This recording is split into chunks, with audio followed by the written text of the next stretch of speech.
అందరికీ నమస్కారం. లోకేష్ గారు, చంద్రబాబు గారు, పవన్ కళ్యాణ్ గారు 2024 ఎన్నికలకు ముందు మన కూటమి ప్రభుత్వం రావాలని మన వర్డ్ ఎందుకు యూజ్ చేస్తానంటే, రూపాయి కూడా మీ దగ్గర తీసుకోకుండా మీకు ఒక సలహాదారుగా ఉంటూ వీడియోలు ఇవ్వటం కావచ్చు, బయట పోస్టులు పెడతాం కావచ్చు చేస్తున్న వ్యక్తిగా నేను చెప్తున్నాను. వైసీపీ కానీ ఆ జగన్ కానీ మరలా ఏపీలో కనపడకూడదు, పరిపాలనలో వాళ్ళు ఉండకూడదు. సో అటువంటి వేలో నేను మీకోసం ఎంతో ఆలోచించి నేను వీడియోలు ఇచ్చినప్పుడు ఆ కింద పెట్టిన కామెంట్లు మొత్తం చెక్ చేసుకొని ఈ డిఎస్సికి సంబంధించి అండ్ అభ్యర్థులు ఎవరైతే ఉన్నారో వాళ్ళల్లో వైసీపీ వల్ల టీడీపీ వాళ్ళని కాకుండా అర్హులైన వాళ్ళు ఎవరైతే ఉన్నారో వారికి మేలు జరగాలని ఈ వీడియో ఇస్తూ ఉన్నా. 3 నిమిషాలు వీడియో కూడా నేను క్లోజ్ చేస్తాను సార్. డైరెక్ట్ పాయింట్స్కి వచ్చేస్తూ ఉన్నా. ముందుగా ఎవరైతే ఇప్పుడు లోకేష్ కరెక్ట్గా లేడు, చంద్రబాబు నాయుడు కూటమి గవర్నమెంట్ కరెక్ట్గా లేదు, ఏపీ డిఎస్సి అభ్యర్థులకి అన్యాయం చేస్తుందని అంటున్నారో వాళ్ళలో అడగాల్సిన విధంగా అడిగితే ఓకే. అలా కాకుండా నెక్స్ట్ కూటమి గవర్నమెంట్ రాదు, నెక్స్ట్ వైసీపీకి వేస్తాం, నెక్స్ట్ జగనే సీఎం అంటున్న వాళ్ళు ఉన్నారే, మీ వల్ల మీ కుటుంబానికి కూడా చాలా నష్టం, అది తెలుసుకోండి. అది ఓ రకంగా ఆత్మహత్య చేసుకుంటే సమానం. ఇదిగో ఇప్పుడు మీరు కనుక ఇది కనుక చేయకపోతే మేము ఆత్మహత్య చేసుకుంటాం అన్నట్టు, మీరు కనుక మాకు ఇప్పుడు డిఎస్సి సంబంధించి డేట్ పొడిగించకపోతే మేము జగన్కి ఓటేస్తామంటే ఈక్వల్ టు ఆత్మహత్య చేసుకోవడం లెక్క. అతను చేసిన విధ్వంసం ఏంటో చూసాం 2019 నుంచి 24 వరకు. మరలా జగన్కి ఓటేయటం అంటే ఎంత ప్రమాదకరమో ఆలోచించండి. అంటే మీరు ఎంత సైకలాజికల్ ఇబ్బందులు ఉన్నారో ఆలోచించండి. కమింగ్ టు సార్ లోకేష్ గారు, చంద్రబాబు గారు, పవన్ కళ్యాణ్ మరలా రిక్వెస్ట్ చేస్తూ ఉన్నా. ముందైతే గత 5-6 సంవత్సరాలుగా కారుణ్య నియామకాల కోసం వెయిట్ చేస్తున్నటువంటి వాళ్ళలో ఎక్కువగా ఆడవాళ్ళు ఉన్నారు. ఈసారి దయచేసి ఎంత వీలుకి అంత త్వరగా వారికి ఆ నియామకాలు ఇచ్చేసండి. తెలంగాణ ఆల్రెడీ కంప్లీట్ అయింది, ఏపీలో బ్యాలెన్స్. కమింగ్ టు ఏపీ డిఎస్సికి సంబంధించి సార్, పాండవులు ఆ రోజు 5 ఊర్లు మాత్రమే అడిగి కృష్ణుని యొక్క రాయబారం పంపారు. కానీ కౌరవులు ససేమేరా అన్నారు.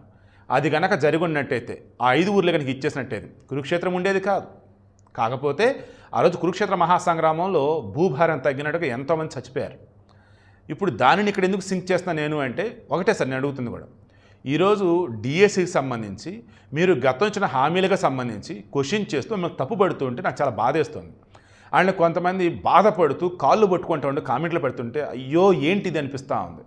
సో ఒక్కటి సార్, వాళ్ళు అడుగుతుంది ఏంటంటే సింపుల్గా నోటిఫికేషన్ ఇచ్చిన తర్వాత 90 రోజులు టైం ఉండాలని అడిగారు. అండ్ నార్మలైజేషన్ వద్దు, 1 డిస్ట్రిక్ట్ 1 పేపర్ అని అడుగున్నారు.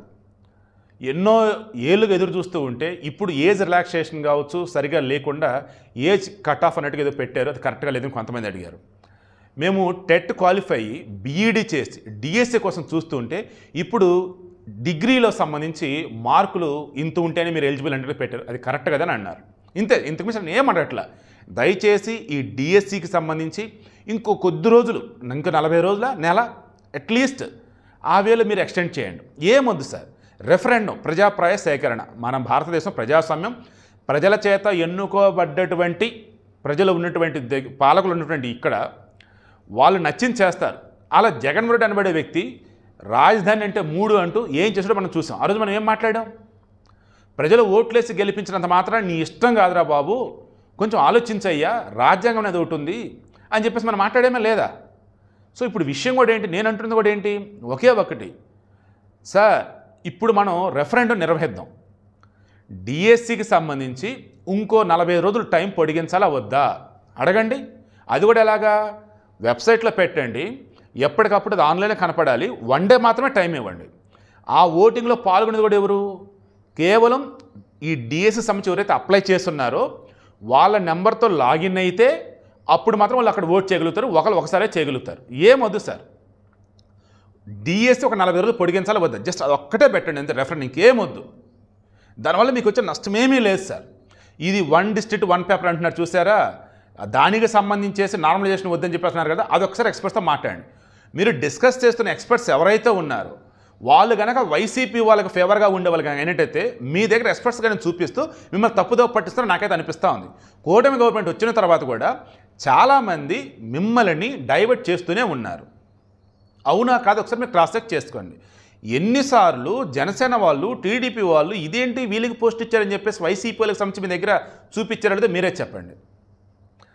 వీడియో క్లోజ్ చేసుకొని మరలా చెప్తున్నా, నన్ను 2020లో కరోనాకు సంబంధించి నిబంధనలు ఉన్నటువంటి సమయంలో నాది అసలు ఏ తప్పు లేకపోయినా ఒక స్టేట్మెంట్ కావాలంటూ స్టేట్మెంట్ అది ఇక్కడ ఇస్తాను తీసుకోండి అని అన్నా కానీ లేదు, విజయవాడ రావాల్సింది, మా మీద బాగా ప్రెజర్ ఉందని చెప్పేసి విజయవాడ నన్ను తీసుకెళ్తున్న మూమెంట్లో నన్ను నా కుటుంబాన్ని వైసీపీలు ఎలా ఇబ్బంది పెట్టారంటో లోకేష్ గారికి తెలుసు, పవన్ కళ్యాణ్ గారికి తెలుసు, చంద్రబాబు గారికి తెలుసు. ఈ ట్విట్టర్లో మీ టీం వాళ్ళు పోస్టులు పెట్టినా మీ దాకా అది వచ్చి ఉంటుంది. అండ్ నేను గతంలో ఓపెన్ టాక్కి సంబంధించిన వీడియోలు నేను చేసినప్పుడు కానీ, అండ్ ఆ తర్వాత ఆదాయానికి సంబంధించిన వీడియోలు చేసినప్పుడు కానీ, నా క్యాటలిస్ట్ సస్పెక్ట్ ఛానల్ వీడియోలు చేసినప్పుడు కానీ ఖచ్చితంగా మీ దృష్టికి వచ్చి కొన్ని వీడియోలు ఉంటాయి. శివప్రసాద్ అన్నవాడు జెన్యున్గా ఉంటాడు. ప్రతిధ్వని శివప్రసాద్, ఈటీవీ ప్రతిధ్వని శివప్రసాద్, మోడరేటర్ శివప్రసాద్ మంచి సబ్జెక్టుగా ఉంటాడు. ఎవరినైనా సరే చాలా వినమ్రంగా గౌరవంగా పలకరిస్తాడు. అండ్ ఎదుటిన్నవాడు ఎవడైనా సరే తప్పు చేస్తే ఊరుకోడు. బట్ ఎక్కడ కూడా అసభ్య పదజాలం పోడు, ఫ్రోషన్గా ఉంటూ ఉంటాడు. ఎథికల్ జర్నలిజం చేస్తాడని చెప్పేసి మీకు తెలుసు సార్. అగైన్ మరలా దానితోనే నేను రిక్వెస్ట్ చేస్తున్నా, 3 నిమిషాలు అనుకొని చాలా ఇంపార్టెంట్ వీడియో కాబట్టి ఉన్న విషయాలన్నీ చెప్పాలి కాబట్టి ఇదిగో ఇక్కడ దాకా తీసుకొచ్చాను. ఆనాడు నాకు చంద్రబాబు గారు కానీ, లోకేష్ గారు కానీ, అండ్ మన మీడియా మిత్రులు కానీ, సామాన్య ప్రజానికం కానీ జగన్మోహన్ రెడ్డి అది అరెస్ట్ అని అనలేను, స్టేట్మెంట్ కోసం తీసుకెళ్లారు. బట్ ఓ రకంగా అరెస్ట్ కానీ ఎక్కువ, అది బాగా ఇబ్బంది పెట్టారు. సార్ లోకేష్ గారు, ఐ స్వేర్ మనస్ఫూర్తి ఇప్పుడు చెప్తున్నా, నన్ను ఆ రోజు ఎంత ప్రెజర్ పెట్టారు. లోకేష్ ఉండి మీ వెనక ఈ వీడియోలు చేపిస్తాను చెప్పండి అని. అసలు నా వీడియోలో చిన్న తప్పే లేనప్పుడు లోకేష్ చేపిస్తాను చెప్పేసి ఆయన పేరు చెప్పేది ఏంటి? నాకు అసలు అబద్ధం ఆడుతూ రాదు. నేను మరలా కొత్తగా లేనిపోయిన నేను చెప్పలేను. వద్దంటే వద్దని క్లియర్గా ఇదిగో నా మొబైల్ ఉంది, డేటా మొత్తం బ్యాకప్ తీసుకోండి, మొబైల్ బ్యాంక్ అకౌంట్లు అన్నీ ఉన్నాయి కదా చూసుకోండి. నేను ఏదైతే వీడియోస్ చేస్తున్నానో ఫ్రీలాన్సింగ్ దానికి నాకు డబ్బులు వస్తుంది. నేను ఏ వీడియో తెచ్చాను దానికి ముందు ఒక లింక్ వచ్చింది. ఏది ఆ లింకు? అఫీషియల్గా బయట వెబ్సైట్లు కావచ్చు, న్యూస్ ఛానల్స్లో లింక్స్ ఉంటాయి కదా, పేపర్లో లింక్స్, ఆ లింక్ పంపుతాను. నేను క్రాస్ చెక్ చేసుకొని నా వేలోకి మార్చి నేను వీడియో ఇస్తాను. అసపద్యాలు ఉండదు, వక్ర భాషలు ఉండవు, అడదడ్డంగా ఉండదు, అన్ని పద్ధతిగా ఉన్నాయి. ఆ రోజు కూడా ఈరోజు జనసేన ఎంపీగా ఉన్నటువంటి బాలశౌరి, మచిలీపట్నం ఎంపీ, ఆనాడు కూడా మచిలీపట్నం ఎంపీ, బట్ అప్పుడు వైసీపీ ఎంపీ. ఆయన జగన్ పార్టీ పెట్టినప్పుడు జగన్తో ఉన్నాడు. కానీ జగన్మోహన్ రెడ్డి ఆయనని ఒకంత దూరం పెట్టి ఆయనకు అనుకున్న వేళ గౌరవం ఇవ్వకపోవటం వల్ల ఈరోజు విజయసాయి రెడ్డి కూడా చెప్పింది అదే. ఏమని? ఎప్పటికీ మీ మీద అభిమానం అంతే ఉంది, కానీ మీ చుట్టుపక్కల ఉన్నటువంటి వాళ్ళు మిమ్మల్ని మార్చేశారు, మీరు అధికారంలోకి వచ్చాక మీరు మారిపోయారు, దానివల్లే సమస్య అంతని చెప్పేసి విజయసాయి రెడ్డి ఈరోజు అదే మాట చెప్పాడు. ఈ మాట నేను ఆ రోజు చెప్తే ఈ బాలశౌరికి ఏం చేశారు? ఎంపీ గారు వీడియోకి మీ దాకా రావచ్చు చూడండి ఒకసారి. నేను ఆ రోజు మహా న్యూస్లో కూడా వన్స్ స్టేట్మెంట్ కోసం తీసుకొచ్చి ఒకరోజు అంతా స్టేషన్లో ఉంచి ఇబ్బంది పెట్టి ఆ తర్వాత పంపిన తర్వాత మహా టీవీ లైవ్లోకి వచ్చాను. కందులు రమేష్ గారు ఆ రోజు మోడరేటర్గా ఉన్నారు. అందులో కూడా నేను చెప్పా, బాలశౌరి గారు నేను చేసిన వీడియో మీరు మరలా చూస్తే నేను తమ్ముడు శివప్రసాద్ అని చెప్పేసి ముద్దు పెట్టుకుంటారని కూడా అన్నా. ఎందుకంటే అది ఆ వీడియో ఫుల్ ఫేవర్ మీకు ఉంది, జగన్ కూడా ఫేవర్గా ఉన్నటువంటి వీడియో. బట్ ఇదే టాపిక్ని తీసుకొని వేరే వాళ్ళ రకరకాలుగా వీడియోలు చేస్తే లేదంటే ఆర్టికల్స్ రాస్తే అది పట్టుకొని నన్ను కూడా అందులోకి తోసేసి నన్ను ఇబ్బంది పెట్టారు. నేను అది ప్రూవ్ చేసుకోవాల్సి వచ్చింది. ఏపీ సిఐడి ఆఫీస్ అంతే మన గుంటూరు సిఐడి ఆఫీసులో ఆనాడు ఉన్నటువంటి విజయపాల్ గారికి సంబంధించి నన్ను ఓ రకంగా దుర్భాష ఆడదాన్ని ట్రై చేసిన మూమెంట్లో ఒకసారి ఆగండి సార్ ప్రాబ్లం ఏంటి చెప్పండి అని చెప్పేసి నేను అడిగితే ఆయన చెప్పాక సిస్టమ్ తీసుకొని మొత్తం నేనే టక్క చేసేసి ఫస్ట్ ఇవే వెబ్సైట్లో ఆర్టికల్ వచ్చింది, దానికి సంబంధించి నేను వీడియో ఏం చేశానో అందులో కంటెంట్ ఏముంది మొత్తం ఎక్స్ప్లెయిన్ చేసి, అండ్ వాళ్ళు ఈ కేసు పెట్టేదాకా రావడానికి కారణమైంది ఎవరు ఏంటి అన్నప్పుడు చూపించా. చివరికి ఏమైంది? నా తప్పు ఏమీ లేదని తెలిసి ఎఫ్ఐఆర్ నాకు పేరు కూడా పెట్టకుండా పంపించారు. బట్ ఆ తర్వాత నన్ను ఇబ్బంది పెట్టిన విధానానికి సంబంధించి ఏపీ హైకోర్టుకి తెలంగాణ హైకోర్టుకి మా ఇంట్లో వాళ్ళు మెయిల్ పెడితే తెలంగాణ హైకోర్టు సుమోటోగా తీసుకొని లోకల్ పోలీస్ స్టేషన్ రిఫర్ చేస్తే వాళ్ళు పోలీసు మా ఇంటికి వస్తే ఎందుకు లేనిపోయిన దీన్ని కాంప్లికేట్ చేయటం, ఏపీ సిఐడి పోలీసు ఎందుకు ఇబ్బంది పెడతాం, అండ్ అవునన్నా కాదన్నా అధికారంలో ఎవరుంటే వాళ్ళు చెప్పినట్టుగానే పోలీసులు చేస్తారు కదా, నన్ను తీసుకెళ్ళటం అయితే కరెక్టే ఇబ్బంది పెట్టారు, అక్కడ ఉండటం పొజిషన్లో అయితే ఇబ్బంది ఉంది, సరే ఏదైతే ఏమైందిలే పోలీసులు ఎందుకు బాధపడతారని చెప్పేసి దెన్ అఫీషియల్తో కొంతమందితో మాట్లాడి నేను సింపుల్గా తీసుకెళ్ళారు స్టేట్మెంట్ కోసం పంపించారని చెప్పేసి నేను క్లోజ్ చేశాను. ఇప్పటికి నా మొబైల్ ఇవ్వలేదండి, నాది OnePlus మొబైల్, ఇప్పటికి నా మొబైల్ ఇవ్వలే, కొత్త మొబైల్ అది. ఆ మొబైల్ సరిగ్గా ఫీచర్స్ ఆ యాప్స్ కూడా సరిగ్గా ఇన్స్టాల్ చేసుకోవాలి. ఎంత హార్డ్లీ 10 రోజులు 15 రోజులు అయితే మొబైల్ ఇప్పుడు తీసుకెళ్ళిపోయారు, ఇంతవరకు ఇవ్వలేదు నాకు. సో విషయం ఏంటి? వదిలేసాను ఇంకా అంతే, ఎవరో ఒకరు వాడుకుంటారులే అన్నట్టు. ఎందుకంటే నాకు వద్దనిపించింది, వాళ్ళతో డిస్కషన్ కూడా వద్దనిపించింది. సో ఈ వీడియోలో మెయిన్ నేను చెప్పదలుచుకుంది, ఆ రోజు నన్ను ఆ రకంలో ఇబ్బంది పెట్టాక తెలంగాణ హైకోర్టు నుంచి ఇట్లా వచ్చారన్న తర్వాత అగైన్ మరలా లోకేష్ గారు మీ టీమే మరలా ట్వీట్ చేశారు, తెలంగాణ హైకోర్టు సుమోటోగా తీసుకుంది కేసు అని చెప్పేసి. ఆ తర్వాత నాకు కొంచెం వాళ్ళు వీళ్ళు చెప్పున్నారు, సెంట్రల్ గవర్నమెంట్ నుంచి కూడా వాళ్ళు కమిటీ వేస్తాను అంటున్నారు, మీరు జస్ట్ సంతకం పెట్టండి అన్నారు, కంప్లైంట్ ఇవ్వండి అన్నారు. ఆ రోజు ఒకటే ఆలోచించా, నేను పొలిటికల్గా బలి కాదలుచుకోవాలా, లేదు నేను పొలిటికల్గా ఎదగాలని అనుకోవాలా, లేదు అధికార పార్టీ మీద వాళ్ళు చేసిన దరిద్రం ఏదైతే ఉందో దాన్ని ఒళ్ళంతా పులుముకోవాలని అనుకోవాలా. అయిపోయింది అక్కడ వదిలేద్దాం అనుకున్నా. అరిచే కుక్క ఒక బిస్కెట్ వేస్తారు, ఇంకా దట్స్ ఇట్. సో ఆ రోజు వాళ్ళు అడిగిన దానికి అడిగినట్టు చెప్పేస్తా, నా తప్పు ఏమీ లేదు, బట్ అక్కడికి రావాలి అన్నారు, వెళ్ళా, నైట్ అంతా పోలీస్ స్టేషన్లో ఉంచారు, ఉన్నా, తర్వాత రోజు స్టేట్మెంట్స్ ఉన్నారు, పంపించారు. ఇప్పుడు ఇదంతా కూడా ఎందుకు చెప్తున్నాంటే సార్, ఇటువంటి వైసీపీకి సంబంధించి ఎవరన్నా పాజిటివ్గా మాట్లాడితే నాకు భయం వేస్తుంది. ఇదేంట్రా మరలా అసలు వైసీపీకి ఫేవర్గా మాట్లాడుతున్నారండి, ఆ జగన్ మరలా గెలిపించుకుంటాను అంటున్నారు, ఏంట్రా బాబు అనిపిస్తాను. వద్దు సార్, ఇందాక స్టార్టింగ్ మహాభారతం చెప్పానే 5 ఊర్లని, ఇదిగో ఇందుకే ఏమని, దయచేసి సార్ ఈరోజు డిఎస్సి అభ్యర్థులు అడుగుతుంది ఒకే ఒక్కటి సార్, టెట్కి 90 రోజులు ఇచ్చారు, ఈ డిఎస్సికి సంబంధించి 90 రోజులు ఇవ్వండి సార్. ఎందుకంటే నిజమే కొన్ని నెలలుగా డిఎస్సి ఇస్తామని అంటున్నారు, మేము ప్రిపేర్ అవుతూ ఉండాలి, కానీ ఈ డిఎస్సికి ప్రిపేర్ అవుతున్న వాళ్ళలో అత్యధికులు middle class, below middle class, poor people. వాళ్ళు నోటిఫికేషన్ ఇచ్చాక చదువుదని చెప్పేసి వెయిట్ చేస్తూ ఉన్నారు. ఇటువంటి మూమెంట్లో మీరు 45 డేస్ ఆ టైం ఇచ్చి ప్రిపేర్ అవ్వండి అంటే, అది కూడా ఏ ఎగ్జామ్ ఏ రోజు ఎక్కడ కూడా క్లారిటీ లేకుండా హాల్ టికెట్ వచ్చాక చూసుకోండి అంటే నిజంగా చాలా చాలా ఇబ్బంది సార్. ఒకప్పుడు గ్రూప్ 1 నేను సార్ గ్రూప్ 1 2017 గ్రూప్లో 1కి సంబంధించి మెయిన్స్ కూడా క్వాలిఫై అయ్యాను, బట్ ఆ తర్వాత అనుకోని కారణాలు ఇంటర్వ్యూ పోయింది. సో ఇప్పుడు నేనేమంటున్నానంటే, ఆ గ్రూప్స్ ప్రిపేర్ అయినప్పుడు ఒక అన్ఎంప్లాయ్గా నేను పడ్డ వేదన నాకు తెలుసు. ప్రభుత్వ ఉద్యోగం తెచ్చుకోవాలని ఒక తపనుండి ఇంట్లో వాళ్ళ ప్రోత్సాహంతో సంవత్సరాల తరబడి కోచింగ్లు తీసుకుంటూ బయట ప్రిపేర్ అవుతూ ఉండే వాళ్ళ కష్టాలు ఏంటో నాకు తెలుసు. దండం పెట్టి మరి అడుగుతున్నాను, రిక్వెస్ట్ చేసి మరి అడుగుతున్నాను, పొలైట్గా అడుగుతున్నాను, వినమ్రంగా అడుగుతున్నాను, ప్రార్థిస్తున్నాను, అర్థిస్తున్నాను, దయచేసి రెఫరెండం పెట్టండి. ఇది దీనివల్ల మీకు మంచిగా జరిగిద్ది. ఏమొద్దు డిఎస్సి 45 డేస్ ఇంకా పోస్ట్ పోన్ చేయాలా లేదా, ఇది ఒక్కటే పెట్టండి, ఇంకేమొద్దు. అది కూడా డిఎస్సి అభ్యర్థులు ఎవరైతే ఉన్నారో వాళ్ళ యొక్క నెంబర్తోనే లాగిన్ అయ్యి అప్పుడు వాళ్ళ ఓటు అనేది వెయ్యాలి. ఎవరు వేయడం వల్ల పేర్లు కూడా ఏమి డిస్ప్లే కావద్దు. జస్ట్ ఆ ఓటింగ్లో పాల్గొనడానికి అర్హత డిఎస్సికి అప్లై చేసి ఉండాలి, దట్స్ ఇట్, అంతే.